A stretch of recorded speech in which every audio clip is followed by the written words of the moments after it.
পশ্চিম এশিয়ায় সংঘাত এখনও থামেনি, আর এর মাঝে দিল্লিতে এক ফ্রেমে রাশিয়া, ইরান আর ভারত।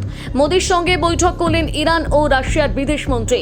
তবে কি এবার মিটে যাবে গ্যাস আর তেলের সংকট? চলুন জেনে নেওয়া যাক।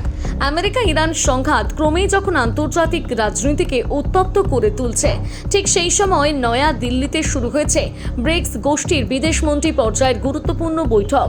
আর সেই বৈঠক ঘিরে এখন জোর চর্চা কূটনৈতিক মহলে, কারণ ভারতে এসে পৌঁছেছেন রাশিয়ার বিদেশমন্ত্রী সের্গেই ল্যাভরভ এবং ইরানের বিদেশমন্ত্রী আব্বাস আরাকচি। ব্রিক্স সম্মেলনের ফাঁকে দুজনের সঙ্গে আলাদা করে বৈঠক করেছেন প্রধানমন্ত্রী নরেন্দ্র মোদী। বিশেষজ্ঞদের মতে ইরান যুদ্ধ শুরুর পর এই প্রথম রাশিয়া ও ইরানের শীর্ষ কূটনীতিকদের সঙ্গে মোদীর এই সাক্ষাৎ অত্যন্ত তাৎপর্যপূর্ণ। 14-15 মে দিল্লিতে চলছে ব্রিক্স বিদেশমন্ত্রীদের এই শীর্ষ সম্মেলন। ব্রাজিল, রাশিয়া, ভারত, চীন ও দক্ষিণ আফ্রিকা এই জোটের দেশগুলোর প্রতিনিধিরা উপস্থিত রয়েছেন বৈঠকে। তবে প্রথম দিনে সবচেয়ে বেশি চর্চায় উঠে এসেছে ইরানের বক্তব্য। ইরানের বিদেশমন্ত্রী আব্বাস আরাকচি সরাসরি আমেরিকার বিরুদ্ধে তোপ দেগেছেন। তিনি বলেন, মার্কিন আগ্রাসনের বিরুদ্ধে আমাদের প্রতিরোধ গোটা বিশ্ব দেখেছে। আরও এক ধাপ এগিয়ে তিনি দাবি করেন, এই কক্ষে উপস্থিত অনেক দেশই একই ধরনের চাপ ও জবরদস্তির শিকার হয়েছে।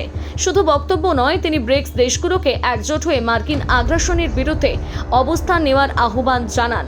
তার কথা, এটাই সময় একসঙ্গে পদক্ষেপ করার। এই ধরনের অন্যায় ইতিহাসের আস্থা করে যাওয়ার যোগ্য। আন্তর্জাতিক মহলের মতে এই বক্তব্য শুধু আমেরিকার বিরুদ্ধে ক্ষোভ নয়, বরং ব্রিক্স জোটকে আরও রাজনৈতিকভাবে সক্রিয় করার ইঙ্গিত। জানা যাচ্ছে, ইরানের বিদেশমন্ত্রী আব্বাস আরাকচি ভারতের বিদেশমন্ত্রী এস জয়শঙ্করের সঙ্গে গুরুত্বপূর্ণ বৈঠক করবেন। বিশেষ করে হরমুজ প্রণালী খোলা রাখা নিয়ে আলোচনা হতে পারে বলে খবর, কারণ হরমুজ প্রণালী বিশ্ব জ্বালানি বাণিজ্যের অন্যতম বড় রুট। সেখানে উত্তেজনা বাড়লে তার প্রভাব পড়তে পারে ভারত সহ গোটা বিশ্বের অর্থনীতিতে। একদিকে যুদ্ধের আশঙ্কা, অন্যদিকে কূটনৈতিক তৎপরতা, সব মিলিয়ে দিল্লির ব্রিক্স বৈঠক এখন আন্তর্জাতিক রাজনীতির কেন্দ্রবিন্দু। তাহলে কি আমেরিকার বিরুদ্ধে নতুন কোনো শক্তি হিসেবে নিজেদের তুলে ধরতে চাইছে ব্রিক্স? ভারত কি এবার বড় কূটনৈতিক ভারসাম্যের পথে হাঁটছে? এ নিয়ে আপনার কি মত জানাতে ভুলবেন না কমেন্ট করে।